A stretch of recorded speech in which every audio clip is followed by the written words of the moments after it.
Baik. Bismillahirrahmanirrahim. Assalamualaikum warahmatullahi wabarakatuh.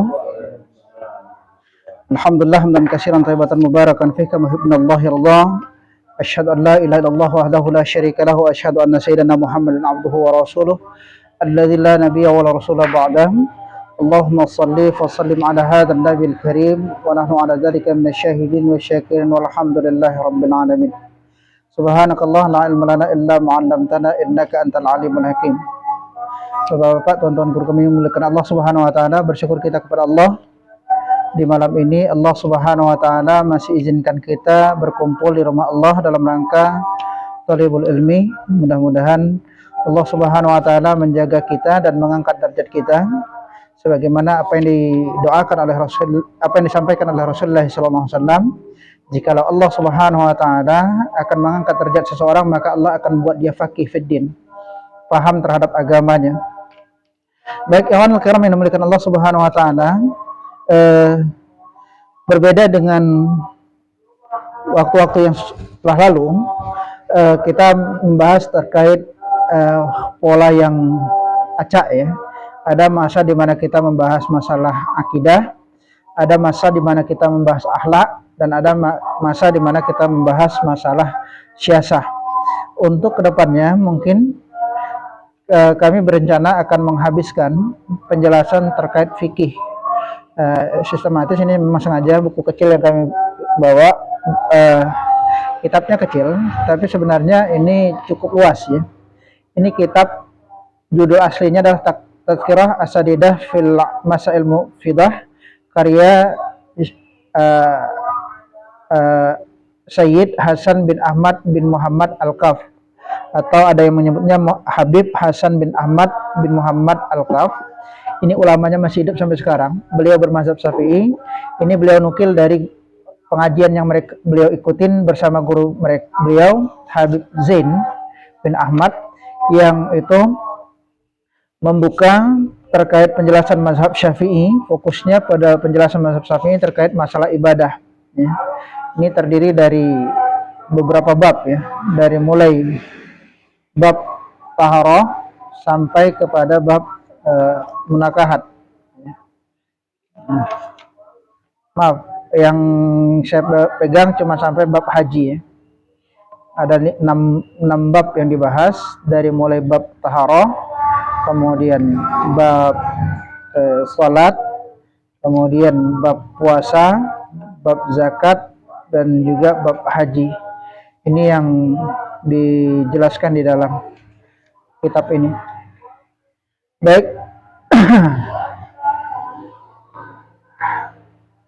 Kitab aslinya ada di rumah, kitab yang berbahasa Arab. Memang sengaja kami bawa kitab yang terjemahan dan kitab saku, karena kalau kitab aslinya agak tebal dan agak berat bawanya. Sebelum ke sana, kami diingatkan oleh guru kami yang membahas tentang kitab ini, sebelum kita bicara tentang penjelasan terkait fikih mazhab Syafi'i, maka beliau sampaikan kepada kami untuk mengenalkan kepada kita terkait mazhab Syafi'i. Kenapa kita memilih mazhab Syafi'i di antara semua mazhab? Walaupun memang sikap kita kepada perbedaan mazhab yang terjadi di kalangan ulama itu tetaplah harus punya adab ya. Artinya ketika berbeda pendapat di kalangan ulama, terutama ulama-ulama mazhab, perbedaan pendapat mereka itu berdasarkan ilmu. Jangan pula kita, orang yang tak berilmu, malah mengkritik, menyalah-nyalahkan pendapat yang dikeluarkan oleh ulama-ulama mazhab yang mereka mengeluarkan pendapat berdasarkan pengetahuan. Kita hanya menyalah-nyalahkan dari unsur kebodohan. Kenapa? Mereka diletakkan sebagai ulama mazhab karena memang mereka punya dasar kemampuan keilmuan yang cukup memadai. Satu, mereka punya ilmu alat yang cukup memadai. Seorang mujtahid itu harus punya pemahaman terhadap ilmu bahasa Arab. Ilmu bahasa Arab itu ada 14 cabang. Kita jangankan 14, satu cabang saja belum dapat. Ilmu nahwu, ilmu saraf itu belum dapat. Padahal kunci asal memahami bahasa Arab adalah mengetahui ilmu nahwu dan ilmu saraf. Bahkan Imam Syafi'i mengatakan standarisasi batas minimal seseorang untuk mengerti bahasa Arab itu adalah ketika dia tahu, batas minimalnya adalah standarnya dia tahu apa yang dia baca ketika sholatnya. Sekarang ini kan banyak di antara kita yang nggak tahu membaca apa yang kita baca. Bahkan banyak di antara kita itu yang berdoa bukan benar berdoa, tapi membacakan hafalan doa yang kadang-kadang bukan didasarkan kepada keilmuan, bahkan dengan keawaman. Ya. Sehingga apa yang terjadi sampai kepada jatuh lahan jali. Lahan jali apa tuh? Kesalahan fatal terhadap pembahasaan. Bukan hanya dalam berdoa, bahkan dalam ibadah, dalam sholat. Yang semua ulama mengatakan orang-orang yang punya lahan jali itu tidak boleh jadi imam dalam sholat berjamaah. Kalau dia menjadi imam, maka batal seluruh. Bukan batal sholat berjamaah, tapi batal seluruh sholatnya. Orang yang ada di masjid itu semuanya batal sholatnya. Kecuali dengan catatan makmumnya semua juga memiliki sifat awam, jahil dalam bacaan Quran. Kenapa? Yang jahil hanya boleh mengimami yang jahil, yang ummi hanya boleh mengimami yang ummi. Tapi yang ummi mengimami yang qori, maka hukum sholatnya batal total. Bukan hanya berjamaahnya batal, tapi sholatnya batal. Kami kemarin sempat bertanya sama guru kami, bagaimana hukumnya Ustaz? Kalau ada orang yang faqih, orang yang fasih baca Quran, kemudian dia berimam kepada orang yang ummi, tapi tidak niat imam, niatnya hanya sebatas niatnya mufarokah sendirian, tapi mengikuti gerakan imam. Supaya apa? Supaya masyarakat awam di sekitarnya nggak menganggap bahwa nggak ada sholat berjamaah, tidak terjadi perpecahan, apalagi di daerah-daerah yang minoritas. Saya katakan, kata guru kami nggak boleh, tetap batal sholat dia. Haram hukumnya bagi seorang qori bermakmum kepada yang ummi. Makanya kemarin, setelah perdebatan kita kemarin, kami sempat tanya sama guru kami, kasusnya kalau bagaimana kasusnya yang ummi itu mengimami sholat yang syir, dia sendiri sholatnya nggak sah. Secara ketika dia jahar saja nampak kita ketahuan bahwa dia itu nggak sah, maka nggak boleh kita husnuzan mengatakan ketika syirnya dia sah. Nggak boleh. Itu kata guru kami penjelasannya. Jadi ketika jahar saja sudah nampak jelas dia tidak sah, batal, maka secara syirnya tidak ada alasan kita husnuzon. Beda kalau memang kita nggak tahu, kita datang ke suatu masjid di tempat yang persinggahan misalnya, kita baru pertama kali sholat di situ. Ini kita nggak tahu ini imam ini fasih atau tidak, qori atau bukan. Maka sifat asalnya kalau kita nggak tahu, kita boleh husnuzon. Tapi kalau sudah tahu kita ini bermasalah, nggak bisa kita katakan husnuzon seorang muslim, nggak boleh. Oke. Itu pengantarnya. Baik. Tentang mazhab Syafi'i. Pendiri mazhab Syafi'i adalah Muhammad bin Idris As-Syafi'i Al-Muttalibi. Namanya menarik ini. Karena memang ulama itu kadang-kadang menisbatkan namanya bukan kepada nama aslinya. Nama aslinya apa? Muhammad. As-Syafi'i itu nama atuknya, bukan nama dia. Jadi kalau ulama itu kadang-kadang menisbatkan nama itu kepada siapa? Kepada atuknya. Ada yang menisbatkan kepada anaknya. Ada yang menisbatkan kepada sukunya. Ada yang menisbatkan kepada tempat tinggalnya. Contoh Imam Al-Bukhari itu menisbatkan kepada tempat tinggalnya, pada kampungnya, Bukhara, di daerah Rusia, pecahan Rusia sekarang. Atau Imam An-Nasai. Imam An-Nasai itu nama tempatnya, bukan nama beliau. Jadi para ulama itu ketika menisbatkan nama, itu kadang-kadang ada yang menisbatkan kepada dirinya sendiri, ada yang menisbatkan kepada atuknya atau orang tuanya, ada yang menisbatkan kepada wilayah tempat tinggalnya. Tergantung masing-masing. Kemudian nasab beliau bertemu dengan Rasulullah SAW pada kakek Rasulullah SAW, yaitu Abdul Manaf. Jadi Imam Syafi'i itu garis keturunannya Quraisy, tapi bukan habaib. Dia ketemu dengan Rasulullah SAW pada jalur Abdul Manaf. Rasulullah SAW itu kan punya kakek namanya Abdul Muthalib, punya uyut namanya Abdul Manaf. Nah, kemudian punya uyut Qusay, yang Qusay itu disitulah bertemunya nasab ibunya dengan ayahnya. Jadi Rasulullah SAW itu ketemu nasabnya dengan Imam Syafi'i pada kakek, pada Abdul Manaf. Kemudian Imam Syafi'i itu lahir di Gaza, Palestina sekarang. Makanya kalau kita di Indonesia itu punya ikatan kuat dengan Muslim Palestina. Dari mana? Dari ulama yang kita ikutin, yaitu Imam Syafi'i yang beliau lahir di Gaza. Karena Gaza itu memang banyak ulama muncul. Dan kalau uniknya, kalau kita baca riwayat para ulama, itu kecenderungan ulama itu banyak muncul bahkan kadang-kadang di luar Arab. Di luar daerah Hijaz. Imam Bukhari itu dari Bukhara. Imam Qurtubi itu dari Spanyol. Ahli tafsir itu dari Spanyol, bukan dari Hijaz. Walaupun banyak juga ulama-ulama yang muncul dari Hijaz. Beliau lahir pada tahun 150 Hijriah. Jadi perhitungan 1 Hijriah itu kapan? Pada peristiwa hijrahnya Nabi SAW. Tepatnya pada tahun ke-13 kenabian. Ya, ada yang mengatakan 12, ada yang mengatakan 13 kenabian. Artinya 1 tahun setelah peristiwa Isra Mi'rajnya Rasulullah SAW.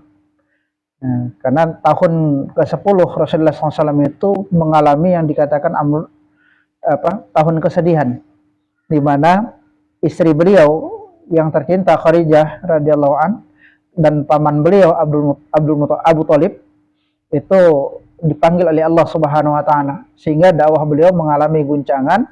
Maka untuk menghiburnya Allah Subhanahu wa taala memberangkatkan Rasulullah SAW untuk Isra wal Mi'raj pada malam tanggal 27 Rajab yang setiap tahun kita peringatin. Cuman kadang-kadang yang mirisnya, peringatan yang dilakukan dalam proses 27 Rajab ini hanya sebatas seremonial. Kita tidak melakukan napak tilas. Jarang kita temukan ada ustadz yang melakukan proses napak tilas dari perjalanan Isra dan Mi'raj. Kalaupun napak tilas, hanya napak tilas sebagian kecil saja peristiwa di mana Rasulullah SAW berjalan diperjalankan oleh Allah Subhanahu Wa Taala, dipertunjukkan bagaimana kehidupan surga, bagaimana kehidupan neraka. Yang kedua, konsepsi Isra Mi'raj ini jarang dikuatkan dalam konsepsi keimanan. Padahal Isra Mi'raj itu adalah proses di mana Allah melakukan proses, kalau bahasa politisnya itu, bahasa manajemen, guncang pohon. Allah pada peristiwa Isra Mi'raj itu melakukan proses guncang pohon kepada para sahabat, siapa yang betul-betul beriman, siapa yang ikut-ikutan beriman. Kenapa? Peristiwa Isra Mi'raj itu memang peristiwa yang memang mengguncang keimanan betul. Karena kalau orang yang nggak punya keimanan, yang menggunakan logikanya, logismenya dalam konsepsi amaliyah dia, dalam konsepsi keyakinan dia, maka dia akan keluar dari keimanan dia. Kenapa? Jangankan bicara Mi'raj, bicara Isra saja itu mustahil. Di masa itu bisa tembus dalam waktu sepertiga akhir malam. Karena dalam peristiwa itu dikabarkan bahwa ada istri Nabi mengatakan, ketika malam itu Nabi tidur bersamaku, dan ketika aku bangun subuh, Nabi ada di sampingku. Itu yang mendasari ada sebagian ulama mengatakan bahwa peristiwa Isra Mi'rajnya Nabi itu berangkat dari, yang berangkat cuman ruhnya saja. Tapi sebagian besar ulama yang mu'tabar mengatakan bahwa yang berangkat itu ruh dan jasad. Kenapa? Karena bagi Allah perkara mudah. Makanya kalimat pertama itu dari surat Al-Isra itu, Subhanalladzi. Allah ingin mengatakan maha suci Allah dari kelemahan untuk melakukan perkara-perkara yang bagi Allah itu mudah, walaupun bagi makhluk itu mustahil. Jadi Allah memberangkatkan Rasulullah SAW dari Makkah ke Madinah, ke Palestina. Kemudian dari Palestina Allah angkat ke Sidratul Muntaha, kemudian turun lagi ke bumi. Yang sampai hari ini banyak ulama yang sampai hari ini belum ada orang yang mampu memastikan di mana itu Sidratul Muntaha, di mana langit ketujuh. Intinya memang bahwa konsepsi Isra Mi'raj itu adalah konsepsi pertarungan keimanan. Mana yang pertama dalam proses Isra Mi'raj itu adalah bagaimana menguatkan konsep keimanan bahwa Allah mampu melakukan apa yang mustahil dilakukan oleh makhluk. Bagi Allah memperjalankan dalam waktu singkat itu terlalu mudah. Dan ini mengilhami beberapa ulama-ulama sufi yang mempelajari ilmu-ilmu yang bisa mempersingkat perjalanan. Dan kami di kampung kami itu dulu ada seorang masyarakat mengatakan waliullah. Kenapa dikatakan waliullah? Itu banyak kisah mistis yang terjadi, banyak kisah-kisah yang yang di luar nalar. Satu, dengan bermodalkan keyakinan kepada suratul Fatihah di tengah hujan lebat dia nggak kebasahan. Terlepas, apakah itu kalau kita tanya kepada sebagian ulama mengatakan ini bentuk kerjasama dengan jin muslim. Ya, nggak tahu nanti Pak Reja mungkin pengalaman ya. Nah, jadi kerjasama dengan jin muslim. Kenapa? Karena kalau yang namanya kalau Nabi namanya mukjizat, kalau ulama namanya karomah, itu bukan perkara yang bisa diulang-ulang, bukan perkara yang bisa dipelajarin. Kalau dia dipelajarin, dituntut, artinya dia bukan karomah. Itu kemungkinan besar kerjasama dengan jin, terlepas jinnya muslim atau kafir. Gitu. Ada yang bekerja sama dengan jin kafir, ada bekerja sama dengan jin muslim. Ya, cirinya apa? Kalau itu kerjasama dengan jin muslim, ya tetap menggunakan ayat-ayat Al-Quran. Kami pernah ketemu itu, pernah satu kejadian, dan na'udzubillah min dzalik, mudah-mudahan Allah mengampuni kami, mengantar kakak ke satu pengobatan alternatif. Kami kira ustadz, ternyata dukun. Nah, kenapa? Waktu ngobatin yang dibacanya apa? Al-Ikhlas, Al-Falaq, An-Nas. Wah, muslim nih. Tapi ketika waktu sholat asar, nggak ikut dia sholat. Nah, kami ajak, pas ajan kami ajak, karena nggak jauh mestinya dari tempatnya. Dari sini ke rumah Pak Reja lah, nggak jauh. Gitu kan, waktu sholat asar kami ajak sholat, duluan katanya. Oke, mungkin kan ada tamu dia kan. Oke, kami sholat, pulang kami sholat. Ketika dia kami diingatkan, sholat dulu. Udah saya sudah sholat. Tadi sholat di Mekah katanya. Ini nggak benar nih, udah kata kalimatnya begitu. Kenapa? Karena kalau secara logika ilmu fisika, jarak Indonesia dengan Malaysia dengan Mekah itu perbedaannya 4 jam. Jadi kalau kita sini sholat asar, mereka masih belum zuhur pun.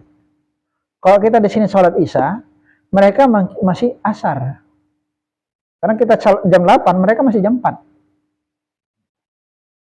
Dia bilang udah sholat di Mekah. Itu satu. Yang kedua, ketika kami perhatikan, ada tamu dia kedua menceritakan bahwa suaminya hilang pergi sama pelakor katanya. Malah si ustadz tadi menawarkan, mau kita santet aja. Ada ini ceritanya. Kemudian saya bisikkan sama yang minta antar tadi, kita pulang. Ini nggak benar ini. Pulang kita. Ini salah ini. Bukan orang pintar, bukan ustadz nih. Nah, ya, makanya kami ajak pulang, kami sampaikan udah kalau pulang doa aja sama Allah, mudah-mudahan selesai apa masalahmu itu. Kemudian dalam konsepsi kedua yang jarang disampaikan dalam Isra Mi'raj itu adalah peristiwa bagaimana Nabi Allah Muhammad SAW diperintahkan oleh Allah Subhanahu Wa Taala untuk melaksanakan sholat berjamaah dengan para nabi, yang Nabi Muhammad SAW itu menjadi imamnya. Secara politis itu menunjukkan bahwa Allah Subhanahu Wa Taala telah melimpahkan tugas kepemimpinan umat kepada Rasulullah SAW. Dan itu dilanjutkan oleh umat-umat Rasulullah SAW. Makanya nanti ketika akhir zaman, ketika kita temu ayat akhir zaman yang menceritakan turunnya Nabi Isa, gitu. Nabi Isa turun itu di Palestina, di Masjid Al-Aqsa. Dikabarkan di dalam riwayat itu, Nabi Isa itu turun di Masjid Al-Aqsa waktu menjelang subuh. Saat para kaum muslimin yang saat itu sedang dipimpin oleh Imam Mahdi untuk melaksanakan sholat subuh. Enggak, dikatakan di riwayatnya yang kami dapatkan dari guru kami mengatakan di Al-Aqsa. Walaupun memang ada sebagian riwayat mengatakan di Masjid Umayyah, Damaskus. Cuman yang lebih roji di antara itu kata guru kami adalah di Al-Aqsa. Mereka akan sedang memimpin sholat subuh, kemudian ketika Nabi Isa turun, para masyarakat paham betul bahwa itu Nabi Isa. Maka apa yang dilakukan untuk menghormati Nabi Allah? Imam Mahdi mundur mengatakan, wahai Nabi Allah, imami. Apa kata Nabi Isa? Nabi Isa mempersilahkan Imam Mahdi mengimami. Kenapa? Karena hak keimaman itu sudah dipindahkan Allah kepada Nabi Allah Muhammad SAW saat peristiwa Isra wal Mi'raj. Sehingga para nabi sebelum Nabi Muhammad itu kehilangan hak menjadi pemimpin. Artinya secara politis umat Islam diangkat oleh Allah Subhanahu wa taala pada peristiwa Isra wal Mi'raj itu menjadi imam atas seluruh umat. Yang itu disimbolkan dengan Rasulullah SAW mengimami para nabi untuk melaksanakan sholat 2 rakaat pada saat peristiwa Isra wal Mi'rajnya Rasulullah SAW. Dan ini jarang kita temukan dibahas. Kenapa? Karena banyak sekarang kami setali 3 uang ya. Ustadz sekarang ini lebih banyak fokus kepada lucunya. Kenapa? Karena memang masyarakat menganggap bahwa lucu itu yang paling penting. Karena sekarang ini banyak di antara kita tuh ngaji untuk mencari hiburan. Ngaji itu menghibur diri, bukan memahamkan diri. Sehingga terjebaknya para asatidz untuk fokus pada unsur hiburan. Na'udzubillah min dzalik, mudah-mudahan kedepannya Allah Subhanahu wa taala memberikan petunjuk kepada para asatidz dan kepada umat agar mereka ketika datang ke pengajian itu fokusnya adalah mencari ilmu, bukan mencari lucu. Karena kalau mencari lucu cukup nonton stand up comedy. Dan yang kedua berbahaya. Kenapa? Karena dalam Islam itu Nabi SAW menegaskan tertawa itu, banyak tertawa akan mengeraskan hati. Maka kenapa hari ini kita banyak kali menjadi penentang Allah secara sadar atau tidak?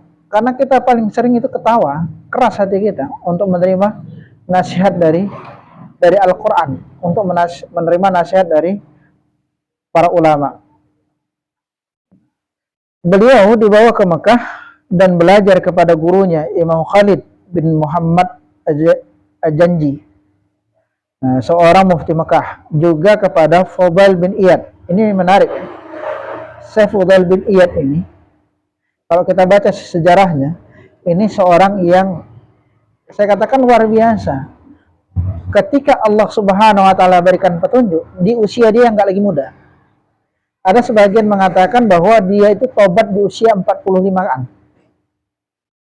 Ada sebagian mengatakan usia 50-an. Jadi tidak ada kata terlambat bagi kita untuk bertobat kepada Allah Subhanahu wa taala dalam proses keimanan kita kepada Allah. Kalau kita sudah ketemu dengan satu hidayah dari Allah, maka ambillah hidayah itu, kejar taufik dari Allah agar kita bisa menjadi orang yang faqih fiddin. Termasuk Fudail bin Iyad ini. Syekh Fudail bin Iyad ini ketika mudanya dia seorang perampok yang cukup ditakuti di masa itu. Kami sudah pernah ceritakan kan kisahnya di sini. Bagaimana beliau diberikan titik balik oleh Allah Subhanahu wa taala ketika dia ketemu dengan anak kecil yang menyampaikan tentang bagaimana rasa takut kepada Allah, khauf minallah. Yang dia baru tahu bahwa ternyata Fudail bin Iyad itu paling ditakutin. Gara-gara takut kepada Fudail bin Iyad, orang lupa takut kepada Allah Subhanahu wa taala. Saat itulah dia bertobat kembali kepada Allah Subhanahu wa taala. Dan alhamdulillah menjadi ulama besar, dan salah satunya menjadi gurunya Imam Asy-Syafi'i yang kita kenal luar biasa. Termasuk juga guru beliau adalah Sufyan bin Uyainah dan ulama-ulama lain. Kemudian Imam Syafi'i berangkat ke Madinah saat berusia 12 tahun. Dan beliau berhasil menghafal seluruh kitab Al-Muwatta. Kitab Al-Muwatta Imam Malik itu berisi 5.000 hadis. 50.000 hadis. Ya. kitab Al-Muwatta-nya Imam Malik itu berisi 50.000 hadis. Dan luar biasanya, saking cerdasnya Imam Syafi'i, itu beliau bisa menghafal dalam waktu kurang dari 7 hari. Kita jangankan 50.000 hadis, 2 hadis saja kadang-kadang berantakan. Yang kita hafal itu apa? Hadis innama a'malu binniyat. Itu pun nggak lengkap. Sanadnya nggak lengkap, matanya apalagi. Dari mana kita dengar itu? Yang kita tahu cuma sanad di kalangan sahabat dari Umar bin Khattab. Siapa yang menyampaikan kepada Imam Al-Bukhari itu nggak sampai kepada kita. Padahal itu tertuang di dalam kitab Al-Bukhari. Dan hadis itu panjang. Hadis innama a'malu binniyat itu panjang. Sampai Rasulullah SAW itu menyatakan tentang orang yang berniat berhijrah karena Allah, maka ia dapatkan pahalanya karena hijrah karena Allah itu, dan seterusnya. Tapi Imam Asy-Syafi'i itu menghafal Al-Muwatta yang jumlahnya 50.000 hadis itu dalam waktu 7 hari. Sehingga inilah nilai lebih dia. Nilai lebih yang dimiliki oleh Imam Syafi'i yang itu tidak yang menjadi alasan Imam Malik itu menerima Imam Syafi'i. Kenapa? Imam Syafi'i itu pertama kali ditolak oleh Imam Malik. Kenapa? Imam Malik itu sangat mengedepankan adab dalam menuntut ilmu. Imam Syafi'i kesalahannya bukan beliau salah secara mutlak. Ibunya karena khawatir Imam Syafi'i masih muda, ketika ingin belajar kepada Imam Malik, itu dengan usia yang muda itu khawatir untuk ditolak. Maka dia meminta semacam surat rekomendasi dari Mufti Mekah, dari Mufti Madinah, agar dari Amir Madinah, agar Imam Syafi'i itu diizinkan untuk belajar kepada Imam Malik. Sebelum lagi ketika mendapat surat rekomendasi itu, maka Imam Malik merobek surat itu. Kenapa? Ini nggak ada adab ini. Kalau mau belajar, kau datang sebagai dirimu, bukan datang sebagai utusan. Kenapa? Karena Imam Malik itu ulama yang termasuk ulama juhudnya luar biasa. Dia menjaga betul, jangan sampai dia datang ke pintu penguasa. Jadi ketika ada orang yang datang dengan surat rekomendasi dari penguasa, itu langsung dirobek suratnya. Nggak begitu cara belajar. Cara belajar itu datang kepada guru sebagai adabmu untuk guru. Walaupun memang kata guru kami, kalau prinsip ini dipakai sekarang, nggak ada orang yang belajar Islam lagi. Sekarang ini mengharap murid datang ke rumah guru itu seperti mengharap hujan di tengah gurun. Jangankan murid datang ke rumah guru, guru datang ke rumah murid saja, murid nggak belajar kan lagi. Kalau mengharap muridnya datang ke rumah guru. Walaupun memang secara adab janganlah pula kalau kata pepatah Melayu, tak layak timba datangi, tidak layak sumur mendatangi timba. Yang harusnya itu adalah si timba yang datangi sumur. Tapi kenyataan itu kata guru kami, kalau hal ini dikedepankan, Waalaikumsalam, kemungkinan besar Islam itu akan hilang ke depannya.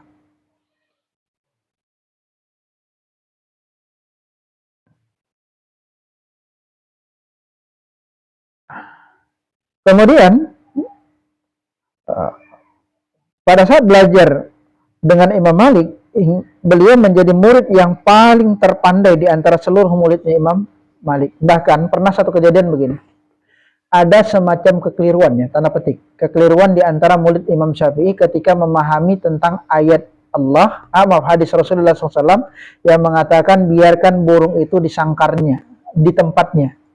Sehingga mereka memahami ayat itu tentang haramnya menangkap burung dan memelihara di dalam kandang. Artinya apa? Biarkan burung itu berada di alam bebas. Memang secara literal, ketika Nabi mengatakan biarkan burung itu di tempatnya, itu memang secara pemahaman akal kita mengatakan, oh memang nggak boleh mengambil burung itu dari sangkarnya, dipindahkan ke sangkar yang kita buat. Dan itu terjadi perdebatan di kalangan murid Imam Malik. Apa yang terjadi? Imam Syafi'i mengatakan, enggak, hadis itu ada pemahaman tersendiri. Kenapa? Dilihat dari asbabul wurud dari hadis itu. Apa itu asbabul wurudnya? Kebiasaan orang-orang Quraisy di masa itu. Karena memang orang Quraisy ini salah satu kelebihannya apa? Punya kebiasaan rihlah. Dan ini kan disebutkan oleh Allah Subhanahu wa taala di Quran surat Quraisy. Ila fi Quraisy ila rihlatan syita'i was saif. Orang-orang Quraisy itu yang punya kebiasaan rihlah pada musim panas dan musim dingin. Kalau musim panas beliau ke utara, arah Syam. Kalau musim dingin ke arah Yaman. Kenapa? Kalau ke arah Yaman di musim panas tak jalan memang. Karena panasnya luar biasa di Yaman itu. Hadral maut. Entah kenapa, saya pribadi belum dapat pemahaman dari guru kami terkait kenapa dinamakan hadral maut. Dinisbatkan kepada maut. Kami menduga karena memang begitu saking panasnya sehingga bisa bikin orang mati kekeringan. Sampai guru kami mengatakan itu kenapa di dalam mazhab Syafi'i itu dikatakan air musyammas itu tidak boleh digunakan sebagai air makruh digunakan untuk berwudu, karena air musyammas itu sama kayak air mendidih kita. Dan itu musyammas untuk daerah Hadral Maut. Di kitab ini disebutkan oleh beliau bahwa yang dikatakan air musyammas itu tidak semua tempat, tapi di daerah panas. Jadi kalau daerah kita ini termasuk daerah dingin. Daerah kita ini termasuk daerah dingin. Jadi terjemurnya air di dalam bejana pun nggak akan menyebabkan air itu menjadi air musyammas. Masih terkategori sebagai air mutlak selama tidak terganggu oleh benda-benda lain. Kita tampung air, kemudian kita jemur, lupa kita masukkan. Kalau air itu tidak tercampur, nggak termasuk kepada benda-benda yang menyebabkan hilangnya unsur kemutlakan air, maka air itu tetap sebagai air mutlak. Ya. Tapi kalau di daerah Syam, di daerah Yaman, itu Hadral Maut terutama, itu airnya kalau dibiarkan kita masukkan telur bisa matang telur itu, saking panasnya. Makanya kena penyakit kupak atau apa ya istilahnya, kalau kita gunakan itu bisa kayak panu dia. Ya, air musyammas itu bukan cuma air yang dijemur, tapi kata guru kami termasuk air yang sangat panas sekali, itu termasuk air musyammas. Ketika kami ngikutin kajian ini dari guru kami. Dan itu kata para ulama, kenapa kenapa Allah meletakkan ajaran agama ini kepada suku Quraisy bukan kepada suku lain? Karena kebiasaan mereka itu yang rihlah, suka jalan-jalan. Kemudian ketika itu dikatakan oleh Imam Syafi'i, kebiasaan mereka itu sebelum rihlah, mereka melepaskan burung. Kalau burung itu terbang ke arah timur, maka mereka berangkat ke timur. Kalau burung itu terbang ke arah barat, mereka berangkat ke barat. Tapi kalau burung itu nggak keluar, maka mereka nggak akan jadi berangkat. Kenapa? Menganggap bahwa ke arah yang ditunjuk burung itu adalah kebaikan. Kalau burung nggak keluar, berarti baiknya itu ada menetap di tempat. Kenapa? Akan ada kemalangan yang muncul. Hal ini dilarang oleh Rasulullah SAW. Makanya Rasulullah SAW mengatakan kalau mau rihlah jangan ikutin burung. Ini juga kritik kepada teman-teman yang mengatakan bahwa harus mengambil langsung kepada Rasulullah SAW dalam memahami agama Islam. Betul, kalau kita punya kemampuan. Tapi kalau nggak punya kemampuan, jangankan kita, murid Imam Malik saja, kawan satu lettingnya Imam Syafi'i, itu pernah punya kekeliruan besar kan memahami hadis. Konon lagi kita, yang bahasa Arabnya bermasalah, asbabul wurud itu bermasalah, kalau dalam hadis asbabun nuzul bermasalah, dalam ayat kemudian memahami mana yang nasah, mana yang mansuh juga nggak ngerti. Nah, kalau dalam belajar ulumul Quran misalnya, ternyata memahami ulumul Quran, kata Imam Suyuti, ada 57 hal yang harus dipahami. Nah, salah satunya memahami asbabul wurud, asbabun nuzul pada Al-Quran. Kemudian memahami nasah mansuh, mana yang ayat yang dihapus. Karena ada ayat yang dihapus itu, pola ayat yang dihapus itu, ada yang dihapus tekstualnya. Teksnya langsung dihapus. Hukumnya tetap.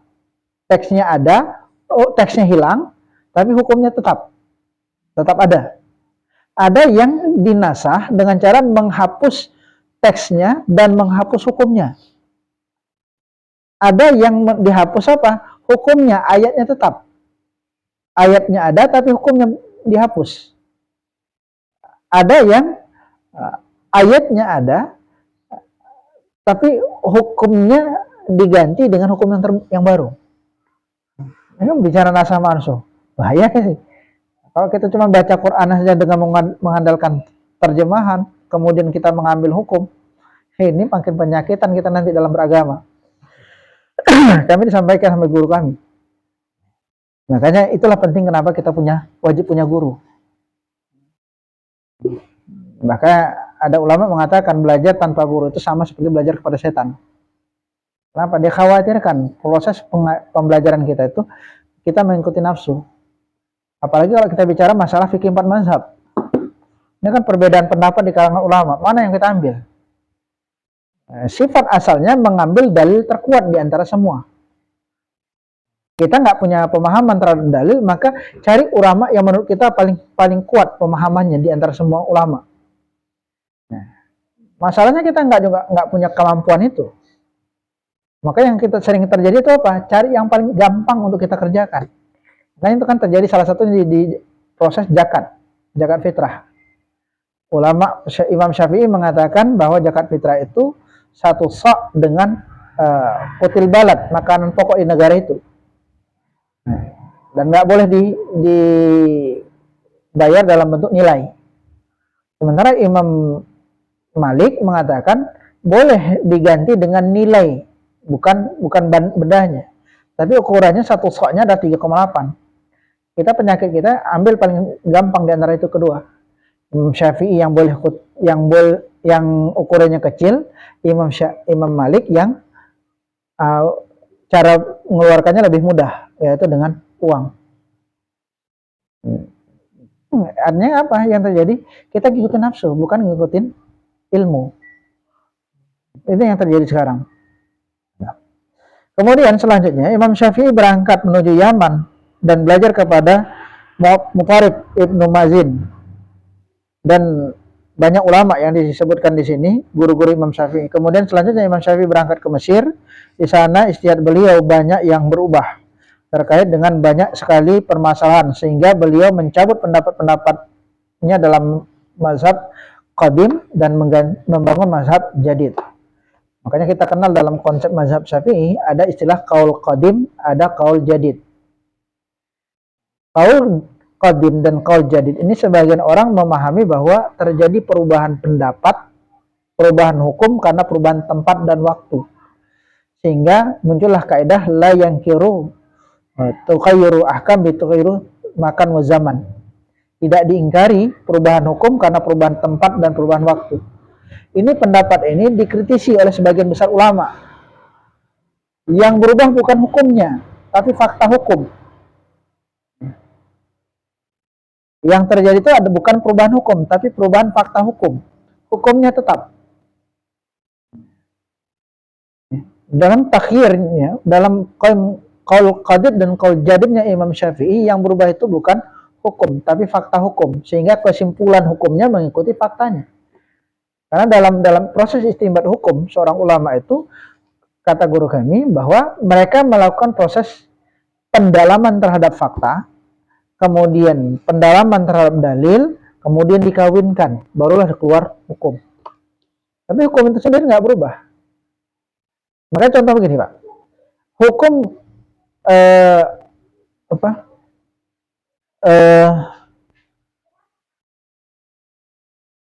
perempuan bersolek berlebih-lebihan, apa istilahnya?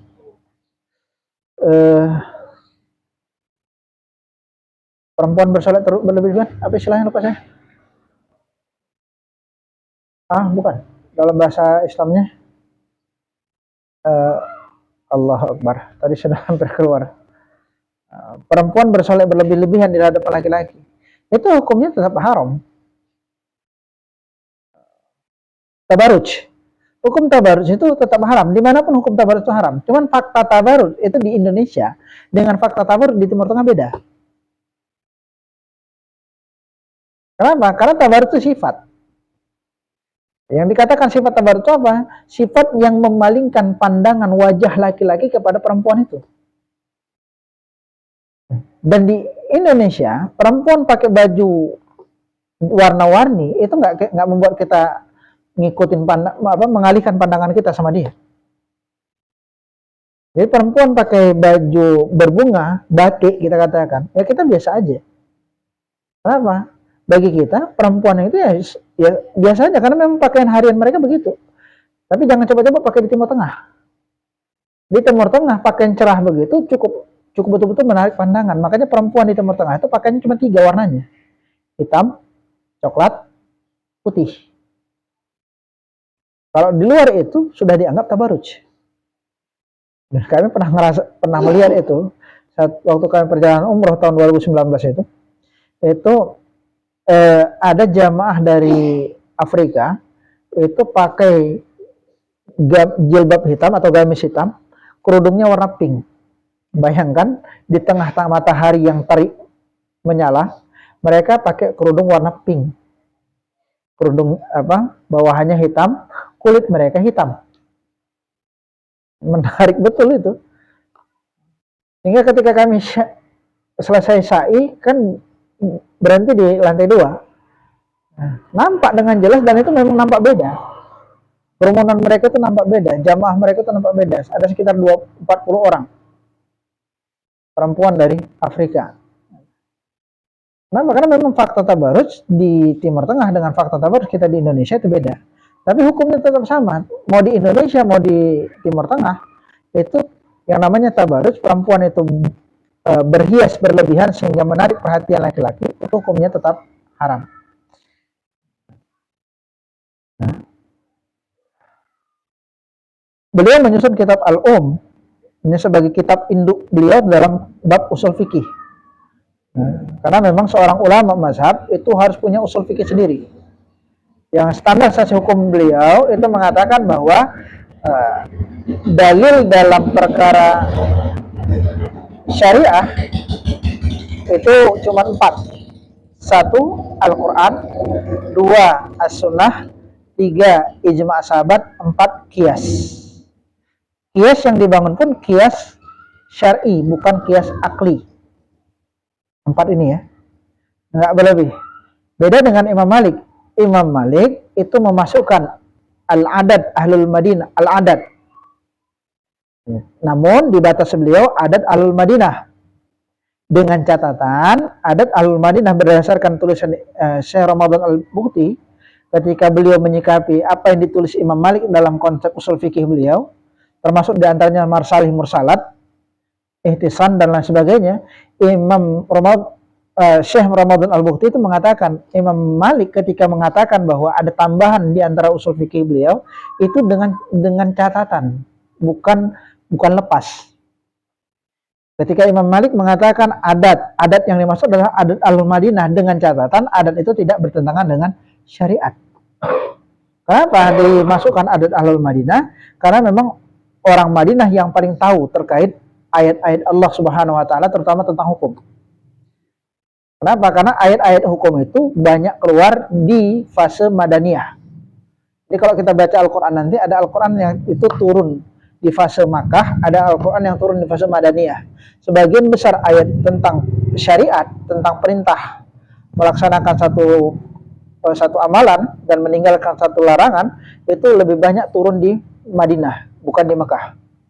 Kecuali ayat tentang sholat itu turun di Mekah pada peristiwa sebelum hijrah pada tahun 1 sebelum hijrah. Selebihnya ayat tentang puasa itu turun bahkan di tahun kedua hijriah, bukan di awal. Jadi perintah puasa yang dilakukan oleh Nabi SAW yang kita kerjakan kurang lebih sekitar 30 hari lagi nanti. Ini kan udah tanggal 2 Sya'ban ini. Hah? Ini udah masuk 2 Pak. Karena pergantian hari di dalam Islam itu maghrib. Kalau pergantian hari di dalam Masehi itu tengah malam. Makanya menarik.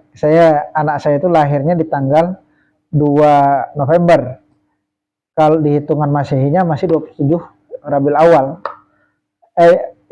Masih 27 Rabiul Awal. Kenapa?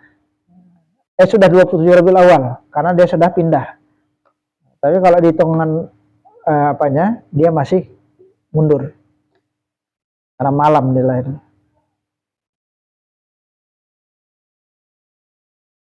Baik. Termasuk juga masalah mursalat. Masalih indal Malik itu punya catatan. Ketika Imam Malik mengatakan masalih itu salah satu standarnya adalah ketika ketemu hukum yang sama maka diambil marsalat di antara keduanya. Sekarang ini ada kekeliruan, Mbak, di tengah-tengah masyarakat kita. Kemarin kami sempat menghadiri salah satu kajian keremajaan. Salah satu remaja itu tamatan dari salah satu pesantren mengatakan begini. Ada kaidah katanya, di mana ada maslahat di situ ada syariat. Di mana ada syariat di situ ada maslahat. Ini kalau kita orang awam menganggap wah benar ini. Padahal hukum yang betul itu di mana ada syariat di situ ada maslahat, bukan dibalik. Jadi bukan kedua-duanya. Di mana ada syariat ada maslahat, di mana ada maslahat ada syariat, tapi cuman di mana ada syariat di situ ada maslahat. Karena bahaya kalau kita memahamkan itu dengan dua proporsi timbal balik. Nanti kita mengatakan ada maslahat dalam satu amalan, lantas kita katakan wah ini ada syariat membenarkan. Ketika nggak ketemu maslahat dalam satu amalan, kita katakan oh syariat mengharamkan. Standarisasi dalam Islam itu bukan begitu. Itu ilmu mantiki itu. Dan itu mantiki yang ditolak dalam konsep silogisme. Ketika ada premis A dimunculkan, premis B baru diambil konklusi. Ini salah. Dalam pemahaman hukum Islam nggak begitu cara menghukuminya.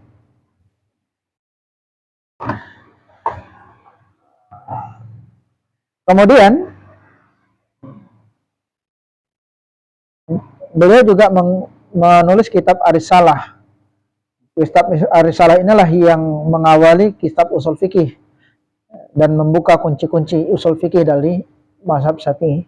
Jadi kalau kita belajar Imam mazhab Syafi'i, kami selalu diajarkan oleh guru kami itu, kalau ingin tahu bagaimana cara berpikir Imam Syafi'i, pelajari kitab Ar-Risalah.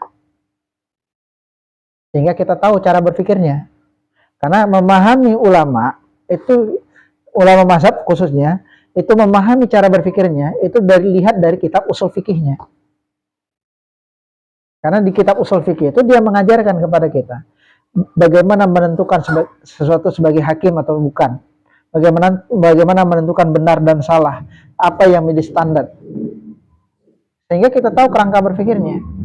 Jadi kebanyakan sekarang ada orang-orang yang menyalahkan imam-imam mazhab sebelum mereka mempelajari kerangka berpikir dari para imam mazhab. Mereka nggak pernah baca, nggak pernah mempelajari usul fikih dari imam mazhab itu.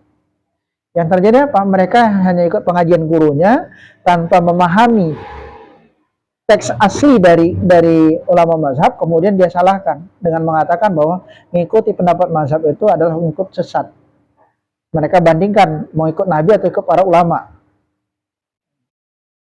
Padahal kerangka berpikir para ulama itu tidak jauh beda dengan kerangka berpikir Rasulullah SAW. Mereka mencoba merumuskan kerangka berpikir supaya ketemu cara mengambil, mengistimbat suatu hukum dari dalil-dalil yang ada. Dan kami katakan ini kenapa? Pengalaman kami ketika ketemu dengan salah satu ustadz dari salah satu jamaah.